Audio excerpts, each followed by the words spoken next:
আসসালামু আলাইকুম ওয়া রাহমাতুল্লাহি তাআলা ওয়া বারাকাতুহু। ওয়া আলাইকুম আসসালাম ওয়া রাহমাতুল্লাহি ওয়া বারাকাতুহু।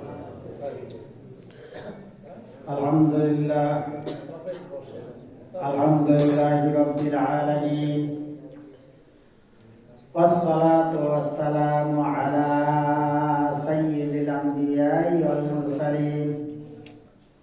আসসালাতু ওয়াসসালামু আলা আশরাফিল আমবিয়াই ওয়াল মুরসালিন ওয়া আলা আলিহি ওয়া আসহাবিহি আজমাইন। আউযু বিল্লাহি মিনাশ শাইতানির রাজীম। বিসমিল্লাহির রহমানির রহিম। ওয়াসিকাল লাযীনা ইত্তাকাউ রাব্বাহুম ইলাল জান্নাতি যুমারা। সাদাকাল্লাহুল আযীম। وقال تعالى في شأن حبيبه محمد تكريما وتعظيما مخبرا وآمرا إن الله وملائكته يصلون على النبي يا أيها الذين آمنوا صلوا عليه وسلموا تسليما. صلى الله على محمد صلى الله عليه وسلم. صلى الله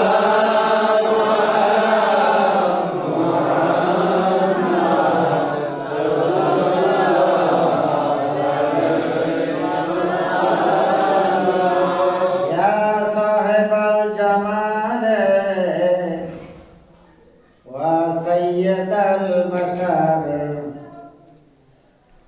يا صاحب الجمال وسيد البشر من وجهك المنير لقد نور القمر. صلى الله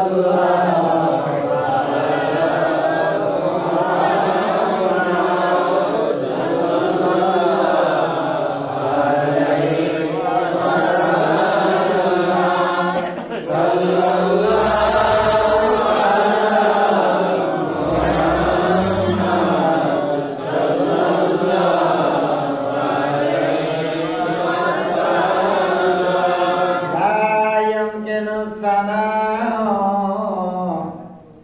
كما كان حقه.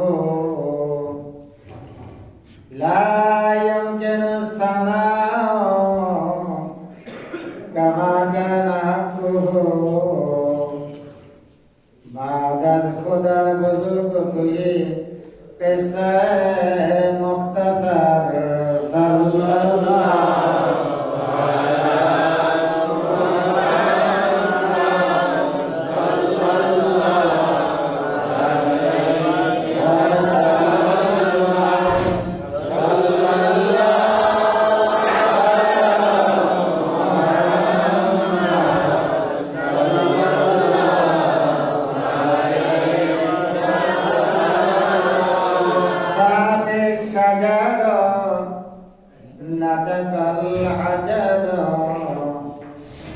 ساعة الشجر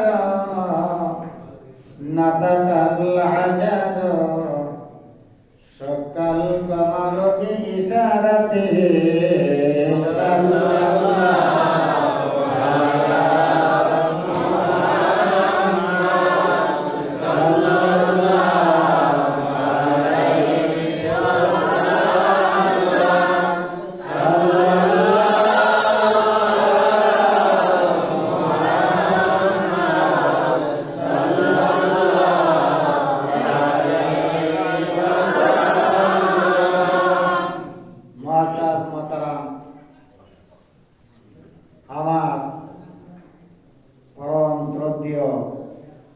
আমার মুর্শিদ কেবলা যার কদমে আমরা বসে আছি, তার ফয়েজ ও বরকত আশা করছি। আমার হুজুর কেবলার বড় সাহেবজাদা আলহাজ সফি সাইফুল্লাহ কাদির সহ হুজুর কেবলার অনেক খলিফা বৃন্দ উপস্থিত আছেন, আরো আছেন হুজুর কেবলার বুহারীর সন্তান, সকলে বলেন আলহামদুলিল্লাহ। আল্লাহর বান্দা রাসূলের উম্মত, সকলের কাছে আমি দোয়া চাই মহান আল্লাহ যেন কোরআন হাদিসের আলোকে সহি কথা যা আপনাদের জীবনে ইহকাল পরকালের উপকার হবে, আমি যেন হেদায়েতের উপর থাকতে পারি, এমন কিছু কথা বলার তৌফিক যেন আল্লাহ দান করে সকলকে। সম্মানিত ভাইরা, আমি সর্বপ্রথম আল্লাহর প্রশংসা করি যে আল্লাহ রাব্বুল আলামিন আমাদেরকে অসংখ্য অগণিত নিয়ামত দান করেছে।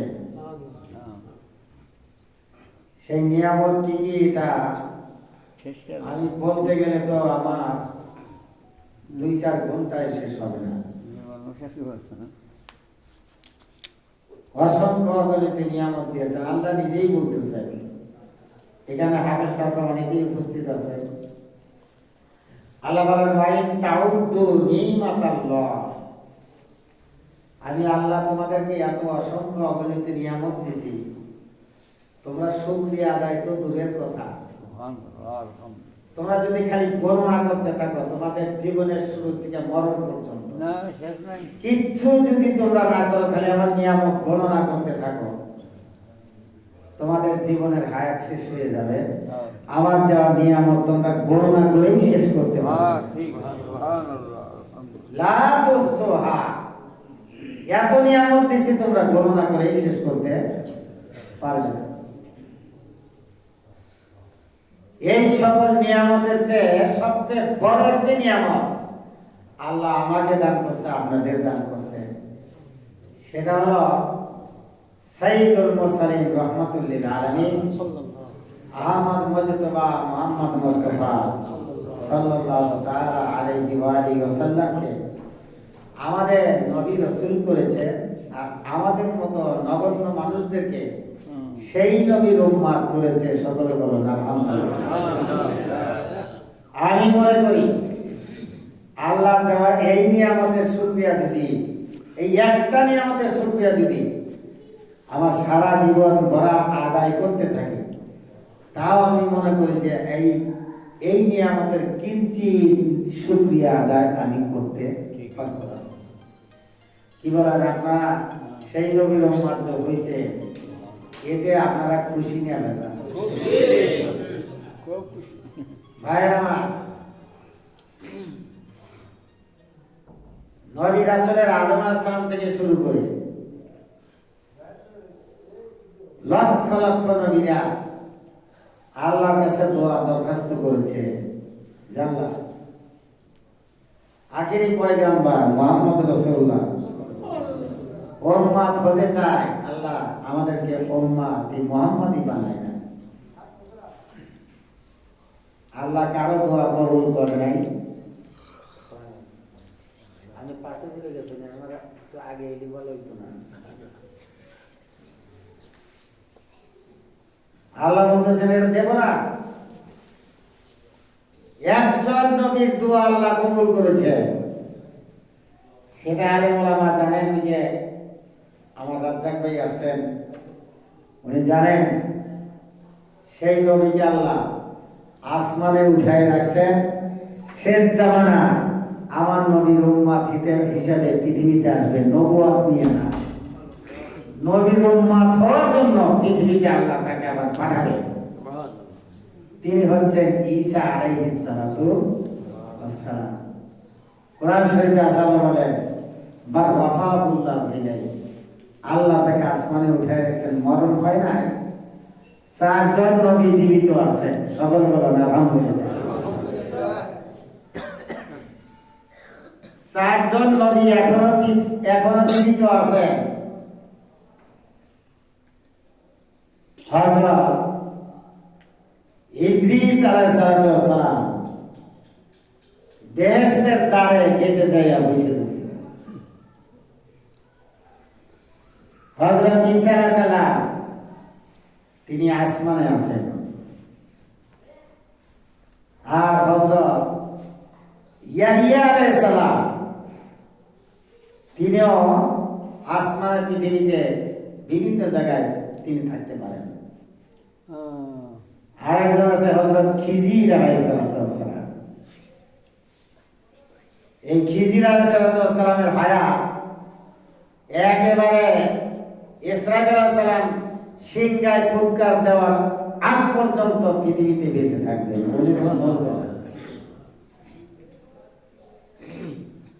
সম্মানিত ভাইরা মা, কি বলবো, সেই খিজির আলাইহিস সালাম মুসলমান, যিনি ইমানদার, যিনি প্রত্যেকটা মুসলমানের সঙ্গে দেখা করবে, সালাম দিবে, হাতে হাতে মুসাফা করবে। কিন্তু যারা তাকে চিনতে পারে তারাই বুঝবো যে ইনি খিজির আলাইহিস সালাম। যারা চিনবে না তারা তো বুঝতে পারবে না। আমার হুজুর কেবলার কদম মোবারকের ধুলির বরকতে খিজির আলাইহিস সালামের সঙ্গে আমার কয়েকবার দেখা গেল। একজন নবীর চেহারা যদি কেউ দেখতে পারে মানে শহীদ, জাহান্নামের আগুন তার জন্য হারাম, বেহেশত আল্লাহ তার জন্য ওয়াজিব করে দিবে। এই জন্য মানুষের সবচেয়ে বড় সাধনা এটাই করতে হবে, কেমনি আপনি স্বপ্নে রাসূল কারীম সাল্লাল্লাহু আলাইহি ওয়াসাল্লামকে দেখতে পারেন।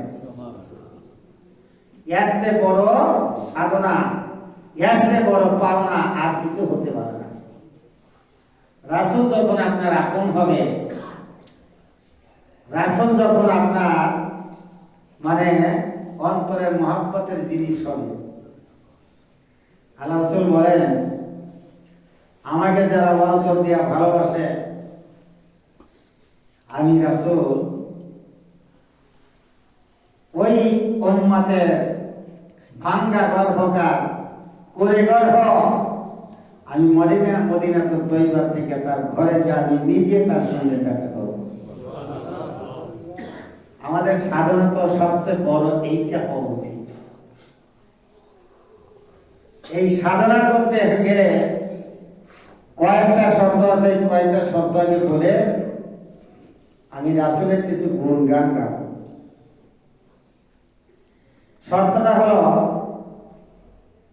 এক নাম্বার, এই মুখটা পবিত্র রাখতে হবে। মুখটা পবিত্র রাখার বিষয় আবার কয়েকটা আছে, কমপক্ষে 3টা। এক নাম্বার কথা হলো, এই মুখ দিয়ে মিথ্যা কথা বলা যাবে না। মিথ্যা বললেন নাকি আপনার মুখের পবিত্রতা নষ্ট হয়ে গেল। 2 নাম্বার হলো, মুখ দিয়ে কোনো অকথ্য ভাষা ব্যবহার করা যাবে না। 3 নাম্বার হলো, এই মুখ দিয়ে কোনো হারাম খাদ্য গ্রহণ করা যাবে না। তরিকতের সবকে এইটাই, তাজকিয়ায়ে নফস, আত্মশুদ্ধি, আত্মপরিশুদ্ধ করা। এটা ওই একটা সবক আছে, সেটা আপনার তরিকতের লোক যারা আছে সবাই জানে। এই যে কপালে যে লতিকাটা আছে তার নাম হলো খফি। এই খফি, এটা ভয়েস কি ওরা, ওরা মানে কি তা জানেন? ওরা মানে পরহেজগারি, পরহেজগারি না, আলা দরদারে পরহেজগারি। যেটা জায়েজ আছে ঠিক, কিন্তু তার মধ্যে কিছু সন্দেহ আছে, এই সন্দেহ জিনিসটাকেও পরিত্যাগ করার নাম ওরা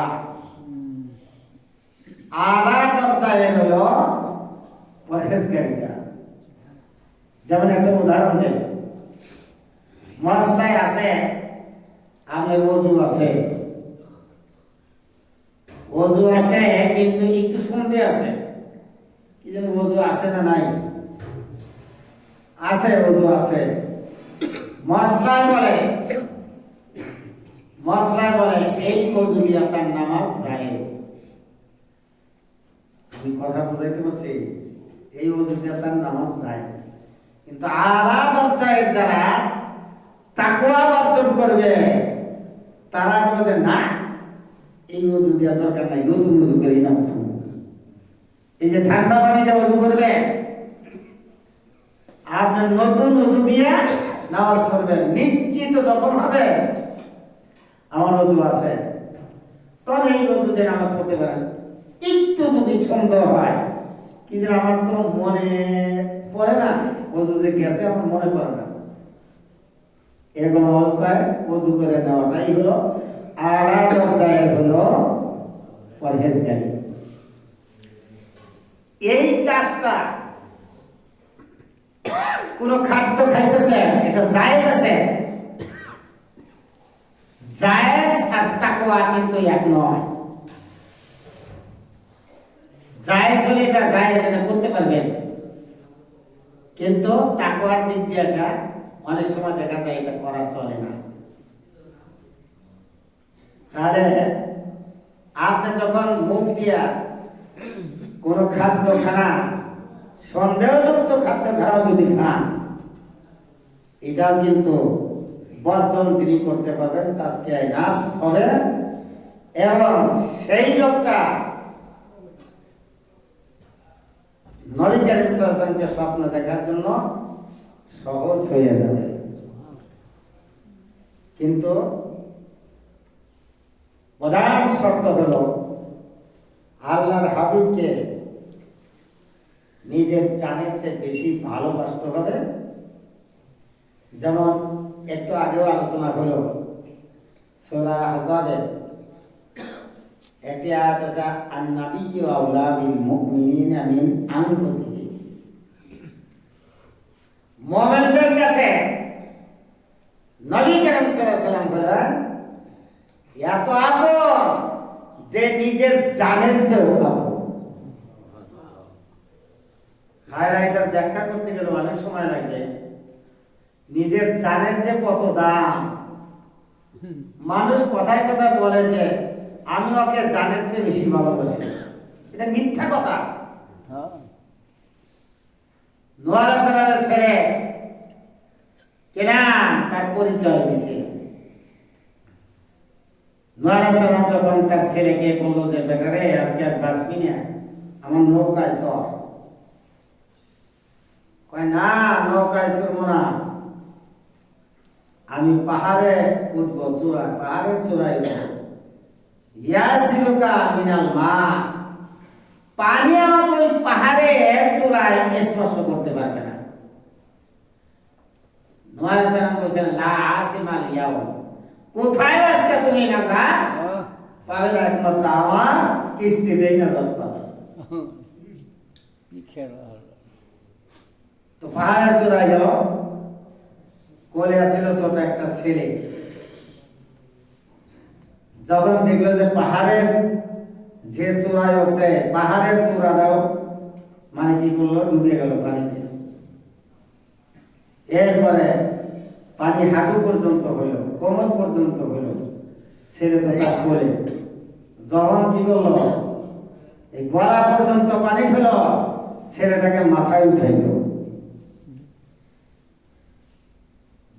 তার মানে ওই কেরান মনে মনে ভাবতেছে আমার নিজের জানের চেয়ে ছেলেটা আপন, আমি যতক্ষণ পাইছি আছি ছেলেকে আমি মরতে দিব না, মাথায় তুলব। যখন দেখলো যে পানি আরো হয়ে উঠিয়া নাক ডুবে গেল না, এখন আর নিঃশ্বাস করতে পারে না, এই মাতার ছেলেকে পায়ের নিচে দিয়া নিজের নাক উঁচা করে ধরলো বাঁচবার জন্য।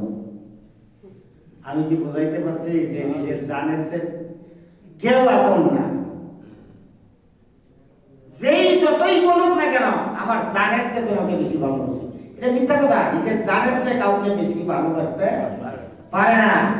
যদি জানের চেয়ে কাউকে বেশি ভালোবাসতে হয়, তিনি হবেন আমাদের দিন দুনিয়ার বাদশা সাইয়্যিদুল মুরসালিন রাহমাতুল লিল আলামিন। তাকে জানের চেয়ে ভালোবাসতে হবে।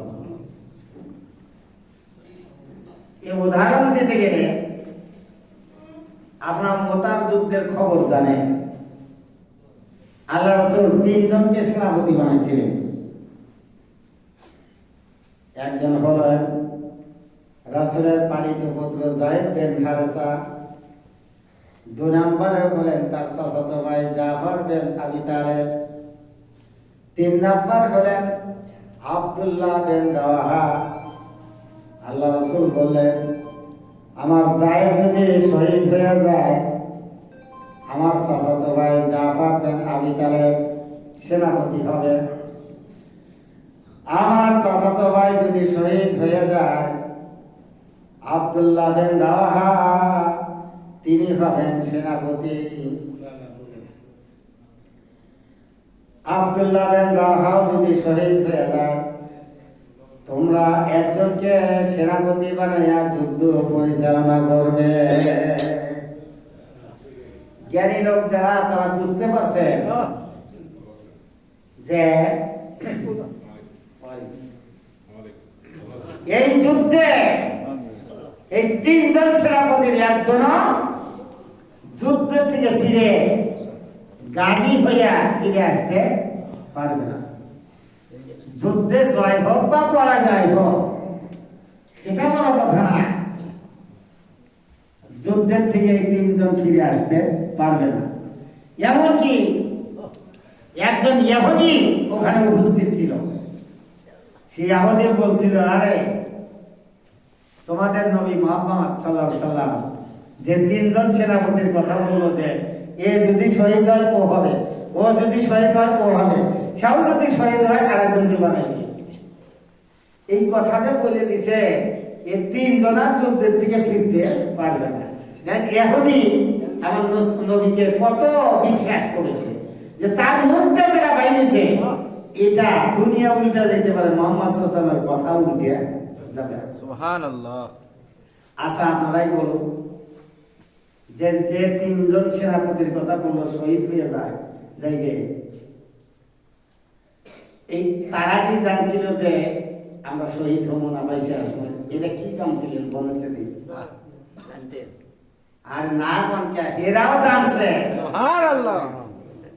হাজার বার জানছে, লাখো বার জানছে, এরাও বিশ্বাস করছে যে আমরা এই যুদ্ধের থেকে ফিরে আসতে পারবো না। আল্লাহু আকবার।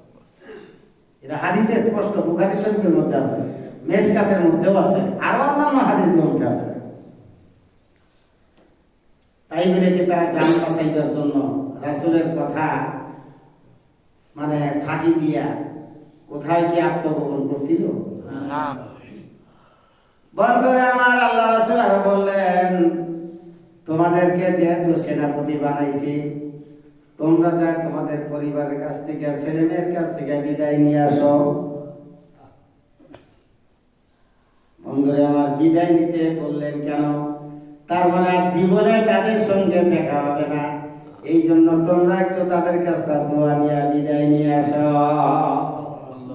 তারা যে জানতেন কেমনে এই থেকে যা ভাববেন আমি তার স্ত্রী পুত্র সবার কাছে বললো যে আল্লাহর হাবিব আমাকে সেনাপতি বানাইছে, যুদ্ধে যাবো, মোতার যুদ্ধে, তোমাদের কাছ থেকে দেখা সাক্ষাৎ করবে আসছি। তার স্ত্রী বলল, আপনি যখন যুদ্ধে যাইবেন আমি একটু দোয়া করে দিই। দোয়া করতে চাই, আল্লাহ আমার রাসূল আমার স্বামীকে যুদ্ধের সেনাপতি বানাইছে, আল্লাহ বীর বিক্রমের সঙ্গে যুদ্ধ করে যেন যুদ্ধের থেকে বিদায় পেয়ে আমার কাছে আবার ফেরত আসে। সেই সময় জাফর বিন আবি তালেবের হাতে তরবারি ছিল, তরবারি দিয়ে হাতে তার স্ত্রীর হাতের এই পিঠে বাড়ি দিয়ে বলল, নামাও না, তোমার এই দোয়া কবুল হবে না। আমার রাসূল বলছে আমি শহীদ হয়ে যাব। সুবহানাল্লাহ। আর তুমি বলতেছো বেঁচে আসবো, কখনোই তো হবে না। কি বলেন ভাইরা? তারা জানছিল যে আমরা এই যুদ্ধে মরব। এখন আপনারা বলেন যে তাদের জানের চেয়ে রাসূল আপন না পর? আপন। আর অন্যটা বুঝাইতে গেলাম না। আব্দুল্লাহ বিন রাওহা যখন শহীদ হয়ে গেলেন, জাফর বিন আবি তালিব যখন শহীদ হয়ে, তখন জাফর বিন আবি তালিবের 2 হাতের ডানা কেটে ফেলেছিল। তিনি কি করছিলেন? এই 2 হাতের বাজু দিয়া ইসলামের পতাকা, ঝান্ডা উত্তোলন করে ধরে রাখছিল। যখন 2 হাত একবারে ডানার থেকে কেটে ফেললো, তখন দাঁত দিয়া, কামড় দিয়া এই পতাকা উত্তোলন করে রাখছে। সুবহানাল্লাহ, সুবহানাল্লাহ, সুবহানাল্লাহ। তার শিরচ্ছেদ যখন করে ফেললো, গলা যখন কেটে ফেললো, মাটিতে তার শির পড়ে গেল। এমন ভাবে শির পড়ছে, উনি দাঁত দিয়ে কামড় দিয়ে এই শহীদ অবস্থায় উনি পতাকাকে উত্তোলন করে রাখছে দাঁত দিয়ে কামড় দিয়ে। সুবহানাল্লাহ, আল্লাহু আকবার। পড়তে দেয় না, কারণ ওনারা জানেন পতাকা পড়ে গেলে যুদ্ধে পরাজয় বরণ করা হবে। আল্লাহু আকবার। এই জন্য পতাকা পড়তে দেয় না। আব্দুল্লাহ বিন রাওহা দৌড়ে এসে যখন এই পতাকা ডান্ডারি ধরলেন, বাঁশটা ধরলেন, বারবার চেষ্টা করতেছে, বারবার চেষ্টা করতেছে, কিন্তু দাঁত ছাড়াইতে পারতেছে না। আব্দুল্লাহ বিন রাওহা তখন বললেন, ভাই আপনার দায়িত্ব আপনার শেষ হয়ে গেছে, আমাকে আমার দায়িত্ব পালন করতে দেন। এই যখন বলছেন, দাঁত থেকে তার পতাকাটা এমনি ছুটে গেছে। জোরে বলুন সুবহানাল্লাহ।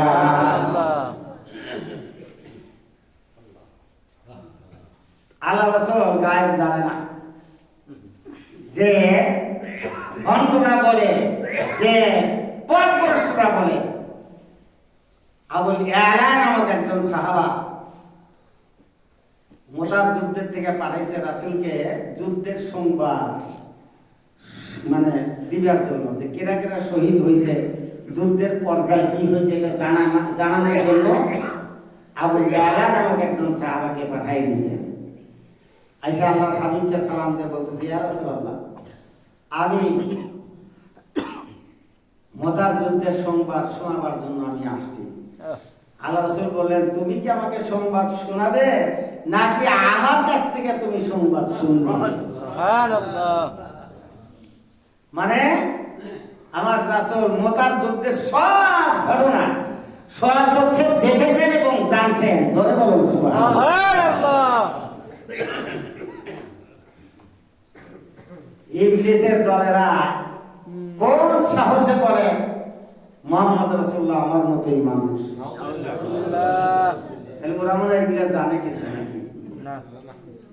আমি যে কাশিটা করছি পরে বলতেছি সেটা। আল্লাহ রাসূল তিনি গায়েব জানতেন। এই যারা বাতিল ফেরকা তারাও ওয়াজ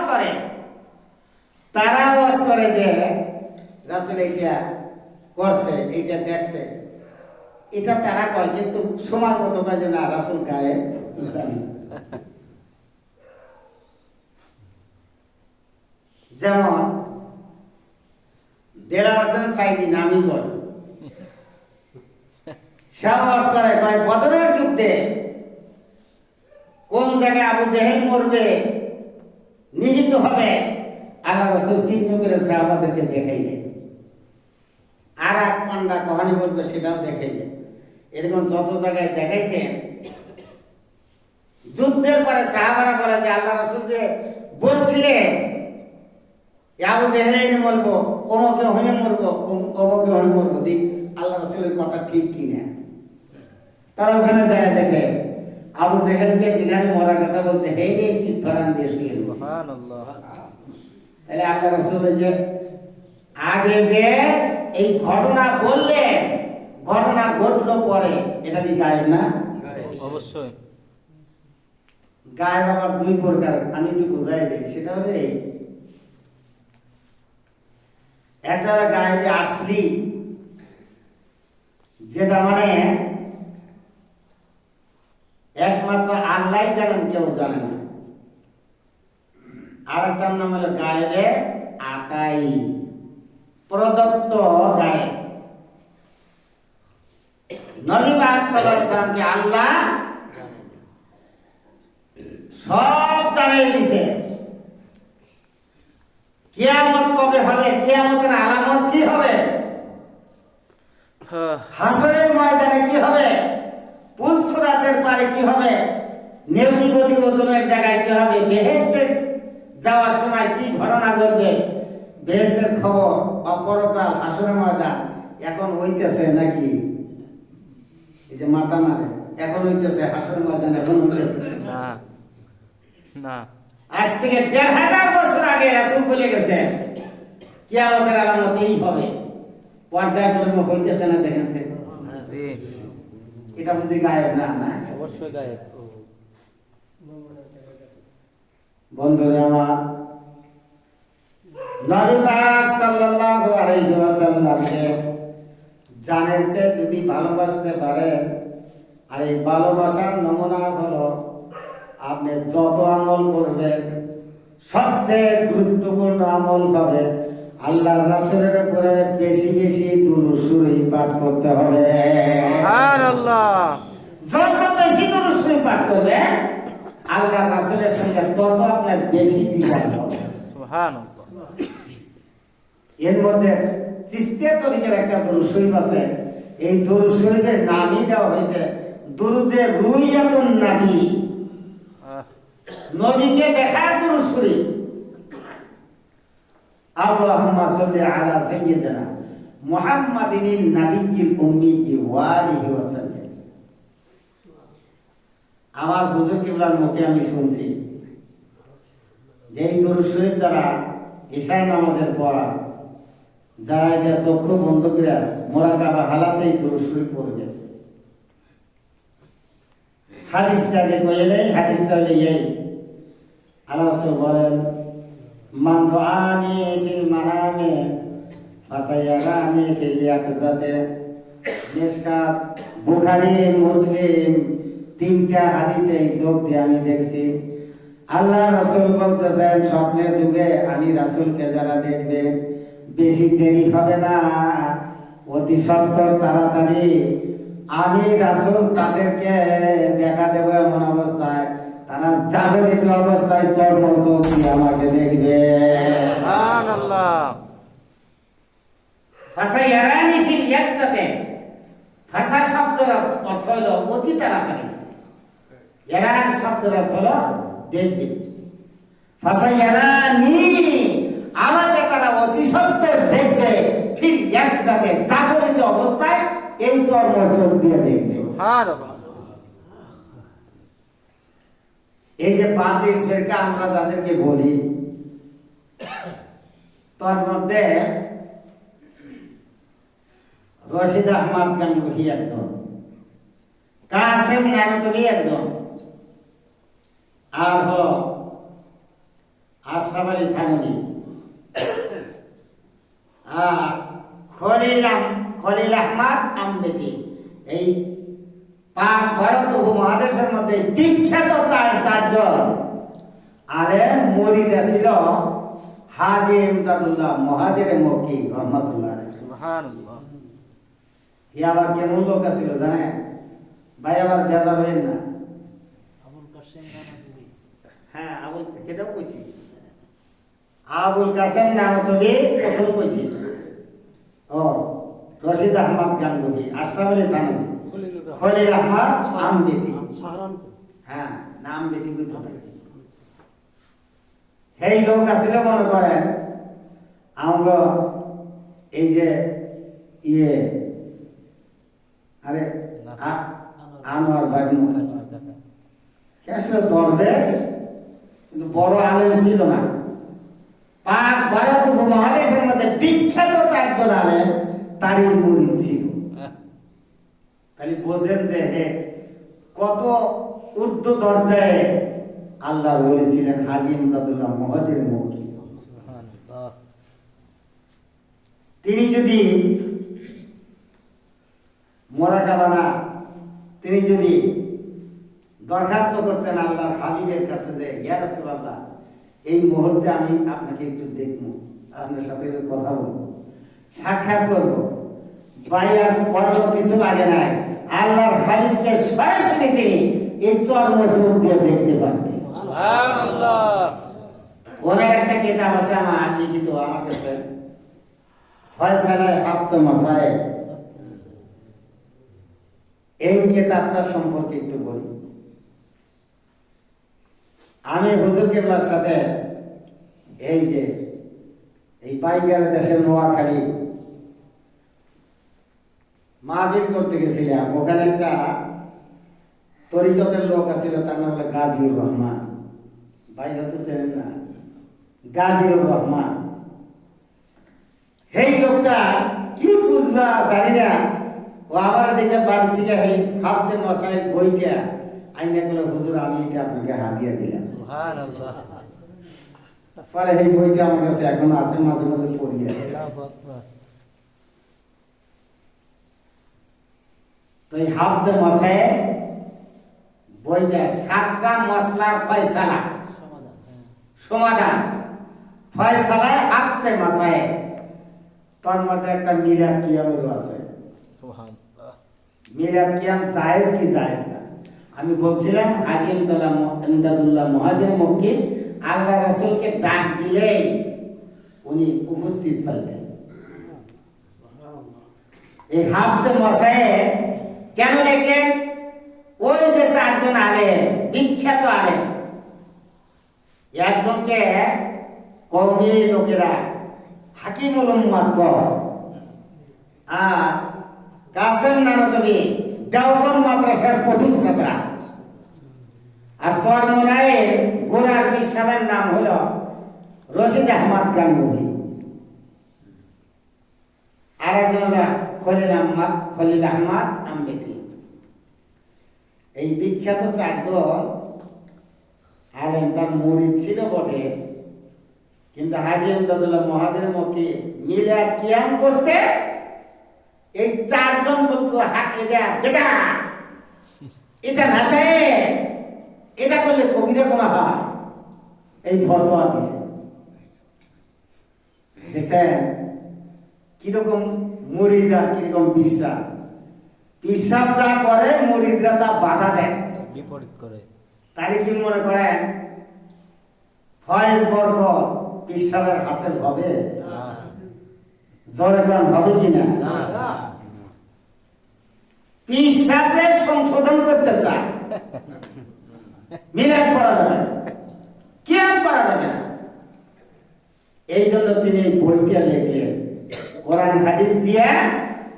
যদিও তিনি বড় আলেম না, কিন্তু কোরআন হাদিস দিয়ে এই মিলাদ কিয়াম জায়েজ কেন এইটা তিনি সমাধান দেখে সুবহানাল্লাহ লেখা এই চারজন আলেমকে 4টা সৌজন্য কবি উপহার দিলেন যে তোমরা এই বই পড়িয়া দেখা তারপরে আমাকে কই।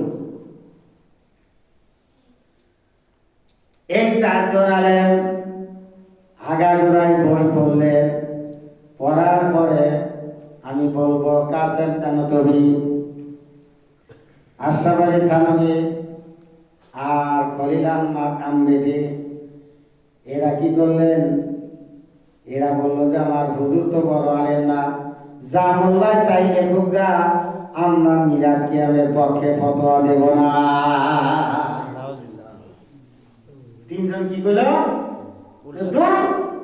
আমার হুজুর তো এত বড় আলেম না, আমাদের সমাজ থেকে এলেম কালাম তাদের আছে, তাফসীর হাদিস এবং ফিকহ এবং যত প্রকার উসুলের কিতাব এগুলা তো সে পড়ে না। এই জন্য সে মিলাদ কিয়াম করতেছে, আমরা আমাদেরকে করতে বললেও আমরা করব না, বরং জীবন যতদিন আছে তাকে ততদিন আমরা মিলাদ করতে বাধা দেব। নাউজুবিল্লাহ। এই তিনজন করলে ইতিহাস। আর এই যে চতুর্থ জন যে রশিদ আহমদ গান্ধী, এই লোক বই চাইনা রাজস্বতে সিরিয়া আস্তাগফিরুল্লাহ। একবারে আগুন দিয়ে পুড়াই ফেলছে। নাউজুবিল্লাহ। তো নাউজুবিল্লাহ কবি। নাউজুবিল্লাহ। আগুন দিয়ে পুড়াইছে। আমি আল্লাহ রাসূল পর্যন্ত যাব না, হাজী ইমদাদুল্লাহ মুহাজির মক্কি এটা জানতে পারছে। আল্লাহু আকবার। এখানে আল্লাহর ওলিদের শান। এদের বক্তব্যকে ডাকলেন, হাজী ইমদাদুল্লাহ মুহাজির মক্কি নির্ধারিত একটা সময় দিয়ে বলল যে আগামী বৃহস্পতিবার তোমরা চাষের সময় অর্থাৎ 10টার দিকে, 9টা-10টার দিকে তোমরা আমার সাথে দেখা করো। 4 জনে এক সমানে আসছে। আমাদের কষ্ট হইতেছে না, এই 4 জনে এক সমানে আসছে। আসছে মানে মনে করেন যে কোনটা জমিদার বাড়ির মসজিদে ওই দক্ষিণে যে বিরাট মাঠ, ওই মাঠের মধ্যে 4 জনকে নিয়ে বসাইছে, এনে বই থাকো, এখানে বসে থাকো, আমি একটু ওই কলমিয়া বাজারে যাব, টান বাজারে যাব, আমি না আসা পর্যন্ত তোমরা দাঁড়াইবেও না, তোমরা এই স্থান পরিত্যাগ করবে না, আমি না আসা পর্যন্ত এখানেই থাকবে। মাঠের দিকে মনে করেন যে এই যে কলমিয়া বাজারের দিকে যাইতে যে রাস্তা, ওই রাস্তায় যখন আসছে দেয় 4 জনই মাঠের মধ্যে দাঁড়াই গেছে, 4 জনই মাঠের মধ্যে দাঁড়াইছে। দাঁড়াইলে পরে হুজুর আবার ঘুরে গেছে, বলে যে আমি বাজারে যাবো, বাজারে আর যায় নাই, ঘুরে গেছে। তার মানে যাইয়া তাদেরকে বোঝাই বেটারা, তোমাদের বললাম যে আমি না আসা পর্যন্ত এখান থেকে যাইবেও না, দাঁড়াইবেও না। কি কারণে দাঁড়িয়ে বলো, আমার হুকুম তো কোনোটাই তোমরা মানো না। তখন অন্যায় বিনয় করে বলতেছে, হুজুর বেয়াদবি মাফ করবেন, আপনি যখন আমাদেরকে বসায় দিয়ে ওই দিকে গেলেন, আমরা 4 জনই দেখলাম দিন দুনিয়ার বাদশা মুহাম্মদুর রাসূলুল্লাহ সাল্লাল্লাহু আলাইহি সাল্লাম আমাদের মাঝে হাজির হয়ে গেছে। সুবহানাল্লাহ। নারে তাকবীর, নারে রিসালাত, নারে রিসালাত। বলে যে হুজুর আমরা তো এত বেয়াদব না, আল্লাহ রাসূল আমাদের সামনে আসছে, আমরা বুঝে থাকবো, এই জন্য রাসূলের সম্মানে দাঁড়াইছি। আচ্ছা, ওরা 4 জন যে দেখছে, স্বপ্নে কিন্তু দেখে না, সরাসরি এই চর্ম চোখ দিয়ে দেখছে। চর্ম চোখ দিয়ে যখন দেখছে, তাহলে ওরা 4 জন যে চর্ম চোখ দিয়ে দেখছে, হাজী ইমদাদুল্লাহ মুহাজির মক্কি আর মনে হয় দেখে নাই, দেখে উনি আরো বেশি দেখছে। এটি তো ডাইকে আনলো, সুবহানাল্লাহ।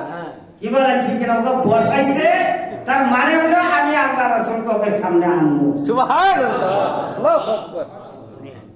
উনি আনছে, উনি কইছে আর আনছে। এই জন্য আগেই আমি বলছি, হাজী ইমদাদুল্লাহ মুহাজির মক্কি এমনই লোক ছিলেন, এমনই জবরদস্ত আল্লাহর ওলি ছিলেন যে আল্লাহ রাসূলকে যদি মনে মনে কল্পনা করতে, ইয়া রাসূলুল্লাহ এই মুহূর্তে আপনার সঙ্গে আমার দেখা করা আমার কাছে খুব আশা করতেছি, সুবহানাল্লাহ। আপনার সাথে দুটো কথা বলবো। আল্লাহ রাসূল মুহূর্তের মধ্যে হাজির হয়ে গেলেন। আল্লাহু আকবার। সুবহানাল্লাহ। যেহেতু ওদেরকে বসাই দিয়ে আল্লাহ রাসূলকে কইছিলেন, ইয়া রাসূলুল্লাহ আপনি এই মাঠে আসেন, আইছে সুবহানাল্লাহ। আইনি বলে, তখন আল্লাহ রাসূল বলতেছে, উনি ওই হাফতে মাসাইলের মধ্যে এই কথাটা উর্দুতে লেখছেন এইভাবে, এ বুরহা বড় আশেক হায়, এই তোমরা বুঝবে না, এই বুড়া মানুষটা আশেক রাসূল, তিনি সুবহানাল্লাহ। उसके हालात पर सुन दो, উনি যে মিলাকিয়াম করে তোমরা বাধা দিও না, ওনার অবস্থার উপরে ওনাকে ছেড়ে দাও। সুবহানাল্লাহ। দেখছেন ঠিক বাহ, ওনার অবস্থার উপর ছেড়ে দাও, তোমরা তাকে এই ব্যাপারে বাধা দিও না। দিও না। আহ, প্রিয় মুসলমান ভাইরা, তাই আমি হাদিস বলছিলাম, মান রাআনি ফিল মানামে, স্বপ্নে যোগে যে দেখবে, ফাসায়ারানি ফিল ইয়াকজাতে, বেশি দিন দেরি হবে না, অচিরেই সেই লোকটা আমার উম্মাত আমারে এই শরীরে চর্মচোখ দিয়ে সে জাগরিত অবস্থায় দেখতে পারবে। সুবহানাল্লাহ। এই হাদিসটা বলতে যাই, এটা প্রমাণ দেওয়ার জন্য এই ঘটনাটা আমি বললাম। তাহলে আপনি যখন তিনটা শব্দ, মিথ্যা কথা পরিত্যাগ, অশ্লীল ভাষা, এটা বলা যাবে না, আর হারাম তো দূরের কথা, মাত্র বা সন্দেহজনক জিনিস মুখ দিয়া খাওয়া যাবে না, আর বেশি বেশি করে আল্লাহ রাসূলের উপর দুরূদ শরীফ পড়তে হবে। আর দুরূদ শরীফ খালি পড়লেই চলবে না, অন্তর দিয়া নিজের জানের চেয়েও রাসূলকে ভালোবাসতে হবে। এই 5টা কাজ যারা করবে, আল্লাহ রাসূল বলেন মাঝে মাঝে আমি তাদের সঙ্গে দেখা করে আমার ওই উম্মতের সঙ্গে যোগাযোগ করব। তাই আমার হুজুর বলছে যে সত্যিকার এশার নামাজের পর যদি কোনো ব্যক্তি আসলে চিশতিয়া তরিকার দুরূদ শরীফটা ওজিফা আকারে এটা পড়তে থাকে, কতবার পড়ছে এটা নয়, তার মনে যতক্ষণ ভালো লাগছে পড়তে থাকছে, সুবহানাল্লাহ। কয় যে তার তকদির ভালো হলে ওজিফা অবস্থায় চর্মচোখে আল্লাহ রাসূলের সঙ্গে দিদার। সুবহানাল্লাহ। এইটা দুরূদ শরীফ, আল্লাহুম্মা সাল্লি আলা সাইয়্যিদিনা মাওলানা ওয়া আলা আলি সাইয়্যিদিনা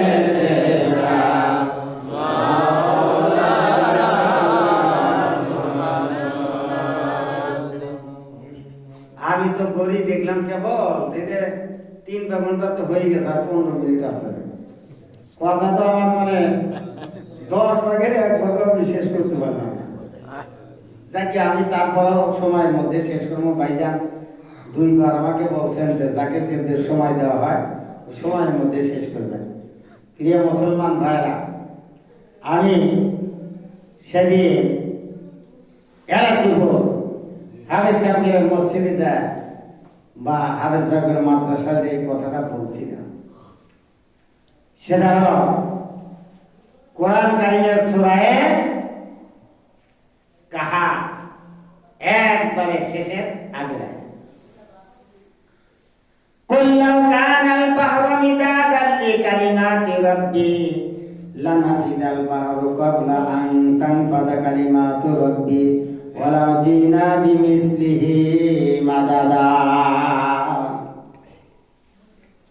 অন্য আয়াতে আছে ওয়ালাউ আন্না মা ফিল আরদি মিন শাজারাতিন আকলামুন ওয়াল বাহরু ইয়ামুদ্দুহু মিন সাবআতি আবহুরিন মা নাফিদাত কালিমাতুল্লাহ ইন্নাল্লাহা আজিজুন হাকীম। এই দুটো আয়াতে শব্দের পার্থক্য আছে, কিন্তু অর্থ একই। সে অর্থ হলো একই। মহান আল্লাহ বলতেছেন, জগতের মানুষেরা তোমরা জেনে রাখো, সারা পৃথিবীর যত গাছপালা আছে সমস্ত গাছপালাকে যদি কলম বানানো হয়, আর 7টা সাগর এর সঙ্গে যদি আল্লাহ বলতেছেন আরো 7 সাগর হয়, খালি কয় সাগর হলো? 14টা সাগরের পানি। এমনি তো পৃথিবীর 4 ভাগের 3 ভাগই তো হলো পানি, আর 1 ভাগ হলো স্থল। আল্লাহ বলেন 7টা সাগর, তার সঙ্গে যদি ওর সমপরিমাণ আরো 7টা সাগর হয় যদি কালি বানানো হয় আর জিন ইনসান যদি কিয়ামত পর্যন্ত লিখতে থাকে, তাহলে মা নাফিদাত কালিমাতুল্লাহ, আল্লাহর কালামের গুণগান লিখা কিয়ামত পর্যন্ত লিখলেও কিন্তু আল্লাহর কালামের গুণগান শেষ হবে না। দুইটা আয়াতের অর্থই একই, শব্দের বেশকম আছে কিন্তু অর্থ এক। এখন আল্লাহর কালাম এটার গুণগান কিয়ামত পর্যন্ত যত আলেম, যত শত শত ডক্টরেট ডিগ্রি নিয়ে তারাও যদি কোরআনের এই গুণ সেবাত দেখতে থাকে বা কোরআনের এই ব্যাখ্যা লিখতে থাকে, তাহলে কিয়ামত পর্যন্ত যত মানুষ জন্ম নিবে তারা লিখতে লিখতে লিখতে লিখতে কিয়ামত হয়ে যাবে, আল্লাহর কালামের গুণগান লিখে শেষ করা যাবে না। যাবে না। এখন আসলে আমার নবীর শান। আল্লাহর হাবিব যখন এই দুনিয়া থেকে সাইকে গেলেন, ওফাত পেলেন, কিছুদিন পর বিভিন্ন দেশ থেকে সাহাবায়ে আজমানরা দলে দলে আসতেন। যেহেতু আর রাসূল নাই, মা আয়েশা সিদ্দিকার কাছে এসে বলতেছে, উম্মুল মুমিনিন, অত দূরে থেকে আমরা আছে আল্লাহর হাবিবের কিছু গুণ সেবাত, তারই প্রশংসা, আল্লাহ রাসূলের চরিত্র সম্পর্কে কিছু জানার জন্য আসছি। ও মা, আমাদেরকে আল্লাহর হাবিবের চরিত্র সম্পর্কে কিছু বলে দিয়ে। আয়েশা সিদ্দিকা বললেন, ও রাসূলের উম্মতেরা, তোমরা পবিত্র কোরআন শরীফ পড়ো নাই? হ্যাঁ, আমরা কোরআন শরীফ পড়ছি। আমার মনে হয় তোমরা কোরআন শরীফ ভালো করে পড়ো নাই। হ্যাঁ, পড়ছি। আয়েশা সিদ্দিকা বললেন, কোরআনই যদি তোমরা পড়ে থাকো তাহলে জেনে রাখো গোটা কোরআন শরীফ হইল আমার রাসূলের চরিত্র এবং জীবনী। জোরে বলুন সুবহানাল্লাহ। কোরআন শরীফ হলো কাগজের কোরআন, আর আমার রাসূল হচ্ছে বাস্তব কোরআন। তাহলে আপনারাই বলুন এখন যে কোরআন শরীফের গুণগান, কোরআন শরীফের ব্যাখ্যা এই 7 সাগর না 14 সাগরের পানিকে কালি বানায় যদি কিয়ামত পর্যন্ত মানুষ লিখতে তাকে ফুরাইতে পারবে না, তাহলে আমার নবীর গুণগান তার চেয়ে কম না বেশি? তার চেয়েও বেশি। এই জন্য আল্লাহ সূরা ইসরায়ের মধ্যে বলে দিয়েছে, ওয়ারাফা'না লাকা যিকর, আমি আপনার শান ও মান আকাশ চুম্বি করে দেন, 7 তরফ আসমান পাড়ি দিয়ে আরশে আজিমের উপরে আপনাকে আপনার শান মান নিয়ে গেছি। প্রিয় মুসলমান ভাইরা, সেদিন এই কথাটা বলছে আজ কই, মুসা আলাইহিস সালাম নবুয়ত পাইলেন। মুসা আলাইহিস সালাম আল্লাহর কাছে দোয়া করলেন, রব্বিশ রাহলি সাদরি ওয়া ইয়াসসির লি আমরি ওয়াহলুল উকদাতাম মিন লিসানি ইয়াফকাহু কওলি। আল্লাহ আমার সিনাকে খুলে দিন, সিনাকে প্রশস্ত করে দিন, আর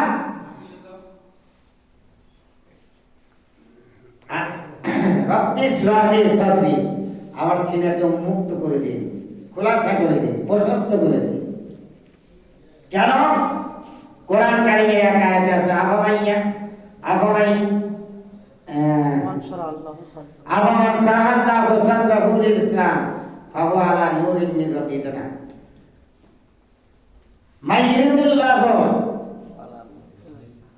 মাইয়ুরিদুল্লাহু আইয়াসরা সাদরাহু লিল ইসলাম, আল্লাহ যাকে ইচ্ছা করে তার পক্ষকে আল্লাহ রাব্বুল আলামিন উন্মুক্ত করে দেন, খোলাসা করে দেন, সরহে সুদূর করে দেন। জোরে বলেন সুবহানাল্লাহ।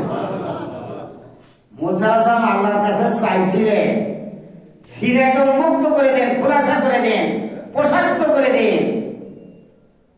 আর আল্লাহ বলতেছে আমার হাবিবের না, আমার হাবিবের উম্মত যাদেরকে আমি পছন্দ করি তার সিনাকে আমি আল্লাহ নিজেই খুলে দেখে দোয়া করার প্রয়োজন পড়ে না।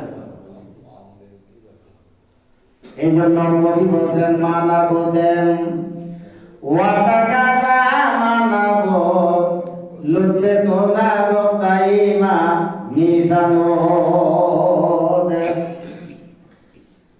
তার মানে হলো হে আল্লাহ কত বড় মেহেরবান।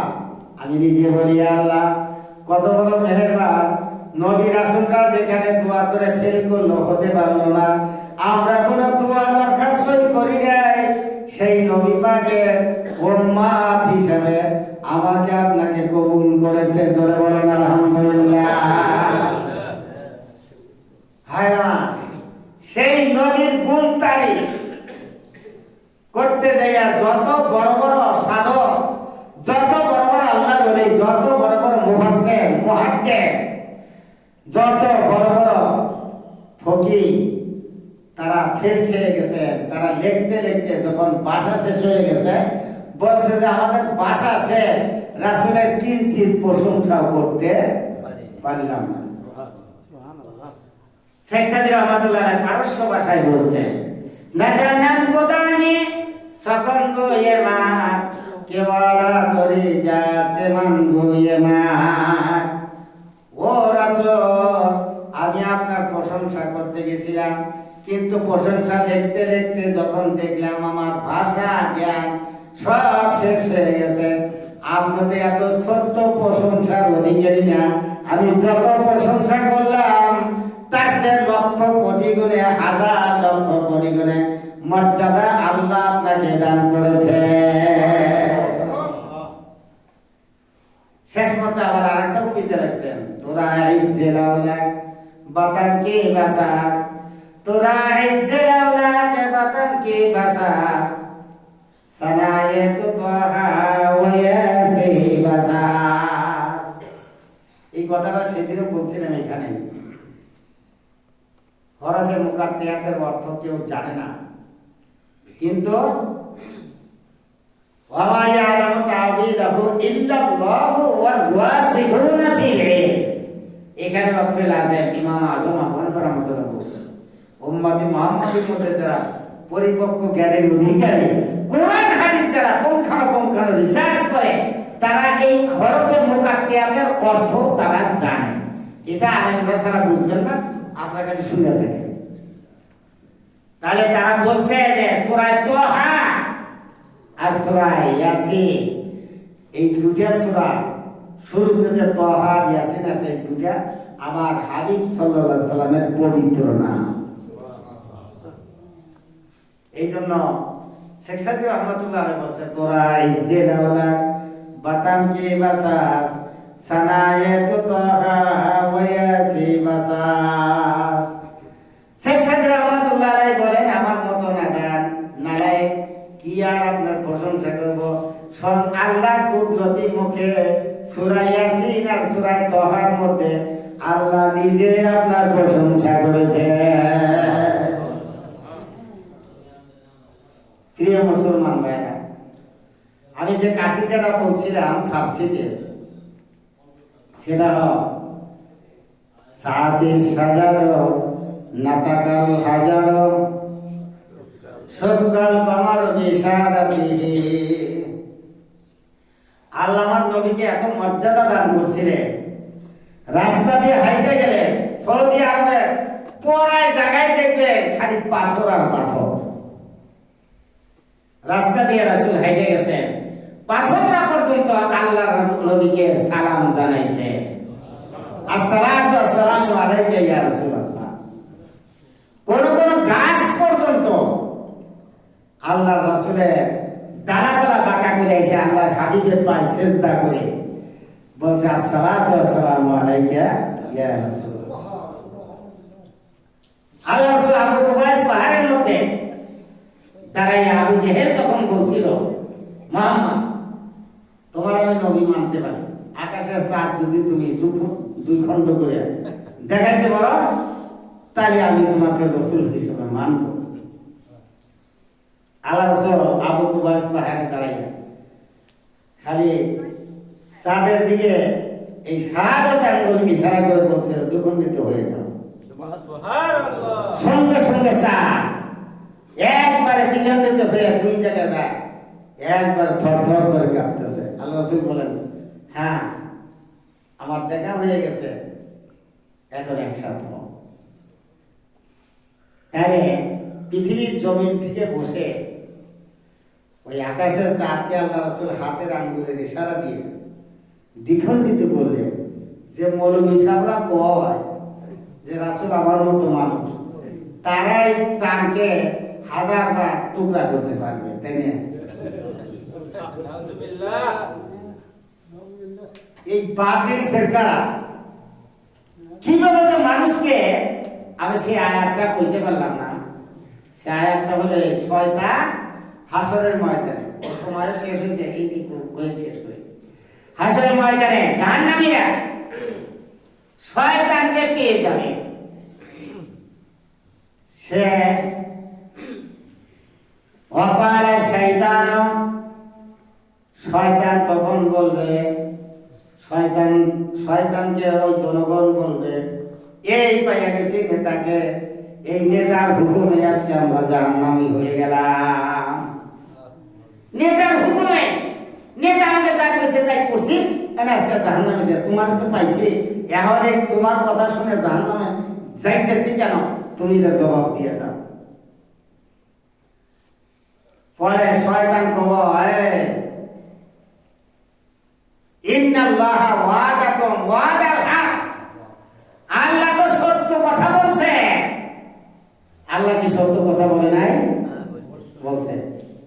ওয়া ওয়াদতুকুম ফা আখলাফতুকুম, আমি তোমাদের মিথ্যা ওয়াদা দিছিলাম, একটাও সত্য না।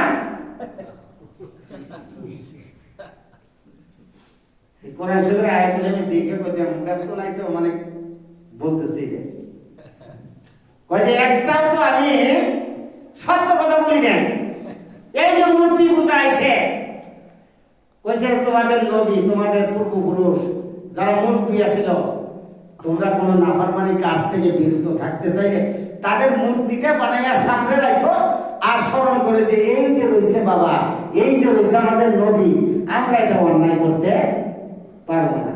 তার জ্বলন্ত প্রমাণ ইসু আলাইহিস সালামকে নিয়ে যখন জুলাইখা অপকর্ম করবে, ওই রুমের মধ্যে একটা মূর্তি আছিল, এইটা জুলাইখা চাদর দিয়ে ঢাকলো। কেন ডাকলো? ইসু আলাইহিস সালাম যেগুলো এই মূর্তিটা ডাকলে কেন? ভাই আমরা তো এখন অপকর্ম করব, আমরা জেনা করব, এনা এই যে আমার মূর্তি দেখলে তো আমরা লজ্জা পাবো, ওই জন্য এটাকে ডাকলাম। হ্যাঁ, এটাকে ডাকলাম। ইসু আলাইহিস সালাম তখন কইল, তোমার খোদাকে তুমি চাদর দিয়া ডাকছো আর দেখতে পারবো না, আমার আল্লাহ এমনই আল্লাহ, তার ইবাদত করি লক্ষ কোটি কেন দুনিয়ার কোন পর্দা তার চোখে ফাঁকি দিতে পারবে না। দেখবে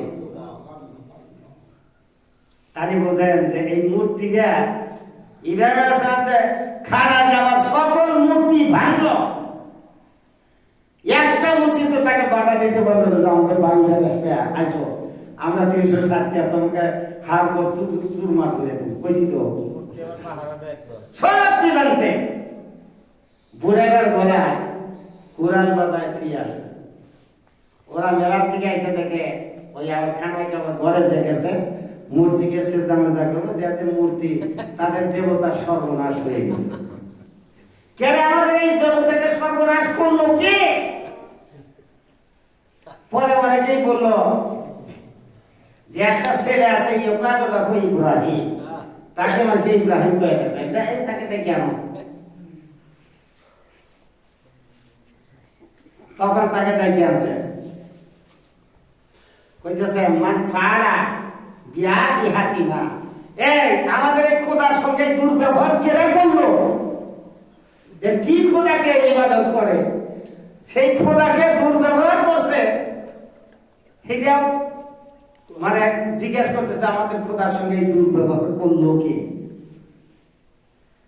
তখন ইব্রাহিম সালাম বলে বাল কাবিল বাল ফাআলাহু কাবীরুহুম হাযা। এই ঘটনা ঘটছে, আমাকে জিজ্ঞেস করেন কেন? আমরা তো বুড়াকে তো বাসাই আছে, বাস আলু ইন কানু ইয়ান্তিকু, হে যদি কথা বলতে পারে তার কাছে জিজ্ঞেস করে দেখেন। তুমি জানো না আমাদের মূর্তি কথা বলতে পারে না? ইব্রাহিম সালাম বললো যে তোমাদের মূর্তি কথাও বলতে পারে না, তোমাদের মূর্তিরা নিজকেও রক্ষা করতে পারে না, তোমাদের বাসায় ভুগিব করে। ও বলে কিছু বলে বুঝি না। এই ইব্রাহিমকে অগ্নিকুণ্ডে দাও, যদি তোমাদের দেবতাকে কোনো সহযোগিতা করতে হয়, তোমার দেবতার যদি কোনো কিছু করতে হয়, ইব্রাহিমকে জ্বালাও আগুনে। তাহলে দেখেন দেবতাকে সহযোগিতা করতেছে, ইব্রাহিমকে জ্বালায়, এই মূর্তি পূজা করে। এগুলা শিখাইছে কে? শয়তান। শয়তান বলতেছে যে ওয়ামানি আলাইকুম মিন সুলতান, তোমাদেরকে যে আমি ডাক দিছি, তোমাদেরকে যে আমি কইছি এই কাম করো, তার পিছনে কি আমার কোনো কোরআন হাদিসের দলিল ছিল? দলিল ছিল না। আমি খালি ডাক দিছি, তোমরা আমার ডাকে সাড়া দিছাও। এখন আমাকে দোষাও কেন? এখন ফালা কালু মুনি অলমু আনফুসাকুম, আমাকে বচ্ছনা করো না, তোমরা নিজকে নিজে বচ্ছনা করো। কেন তোমরা আমার কথা শুনলে? আমার কথা শুনছাও, আমার পিছনে কোনো দলিল ছিল না।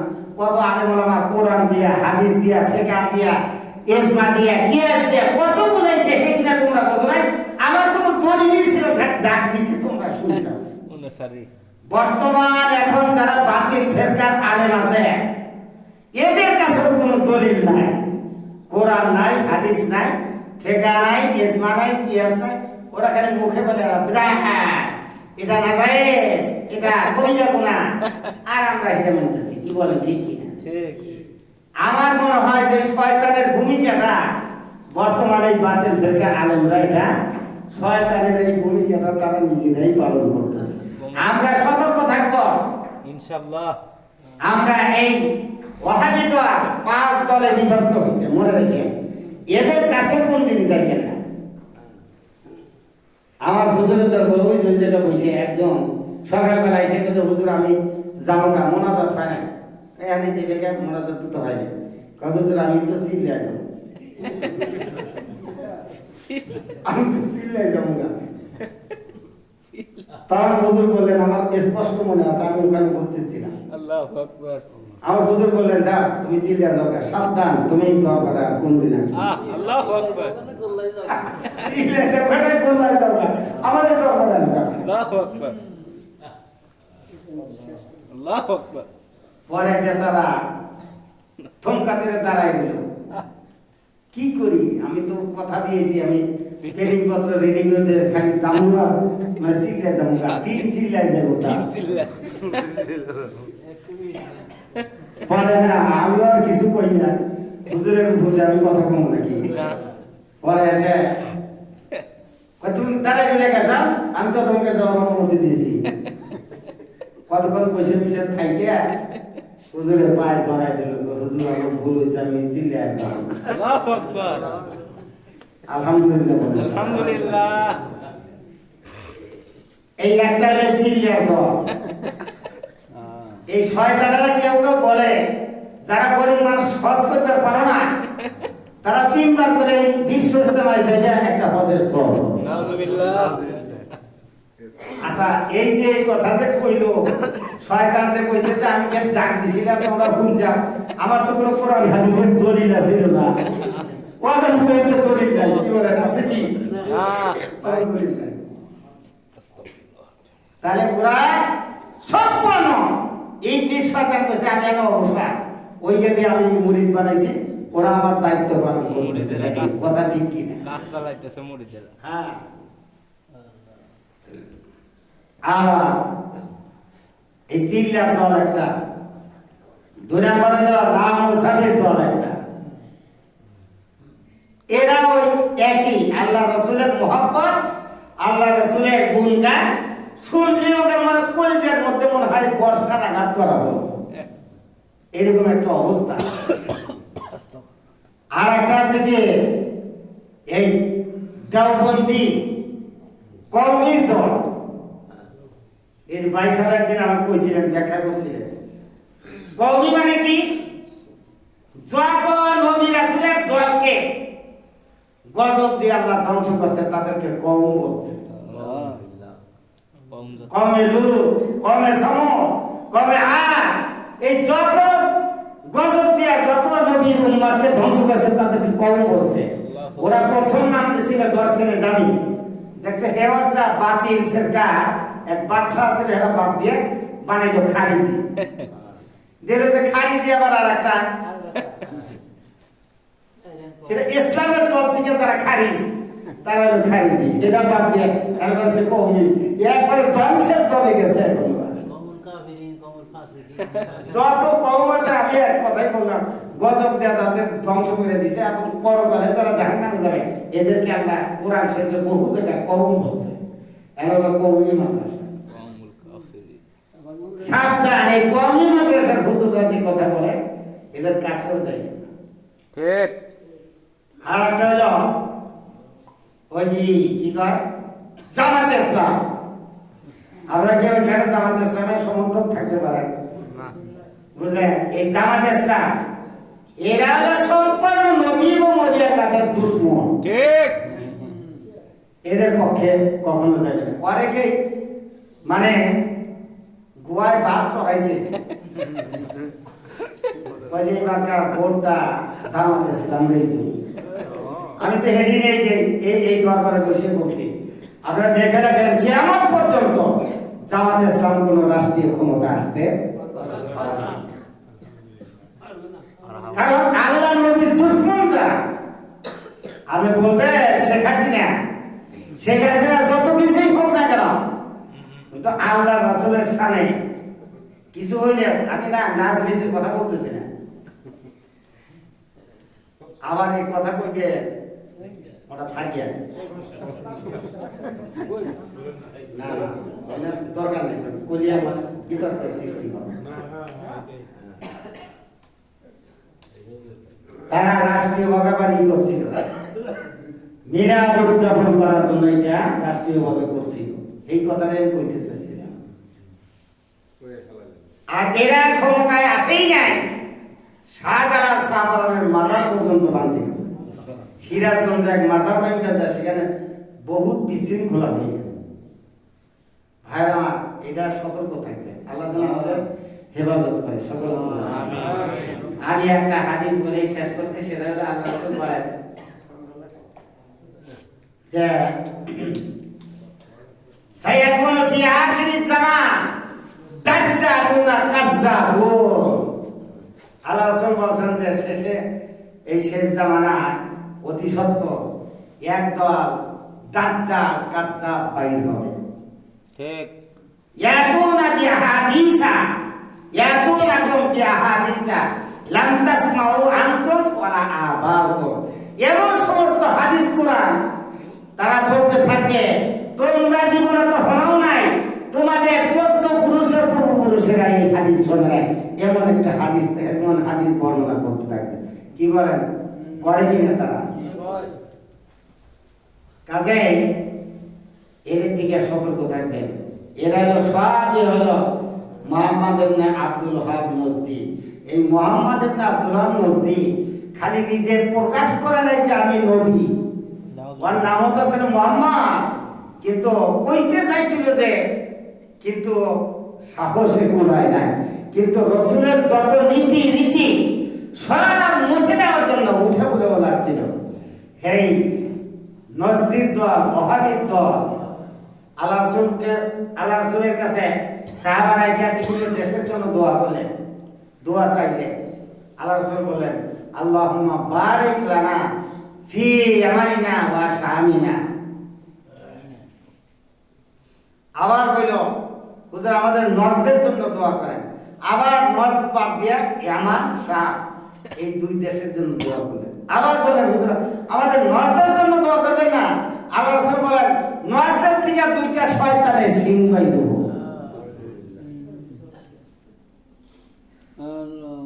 সেই একটা রাসূলের জীবন দশায় একটা বাইরে ছিল, হযরত আবু বকর সিদ্দিক রাদিয়াল্লাহু তাআলা খেলাফত আমলে, মানে এটাকে জাহান্নামে পাঠিয়ে দিয়েছে। তার নাম হলো মুসাইলামাতুল কাজ্জাব, মিথ্যা নবীর দাবিদার হয়েছে। আর 2 নাম্বার হলো মুহাম্মদ ইবনে আব্দুল ওয়াহাব নজদি, এই নজদের থেকে এইটা হয়েছে। শোনেন, আল্লাহ রাসূলের দ্বীন এটা আইছিল, আল্লাহ রাসূলের দ্বীন আইছে ১,৫০০ বছর ধরে। সুবহানাল্লাহ। এইটাই সঠিক না মুহাম্মদ ইবনে আব্দুল ওয়াহাব নজদির এই মতবাদ ১১৫০ বছর পরে, রাসূলের আমাদের ১১৫০ বছর পরে এই মতবাদ চালু হইল। তাহলে নতুন করে কোরআন হাদিস আবার হইছে না? তাহলে ১,৫০০ বছর একটা বাতিল করে ওরা কইতেছে এইটা হইল সঠিক ইসলাম। আপনাদের কোরআনটি একদম বাইরে ছিল, এই ইসলাম ইসলাম না।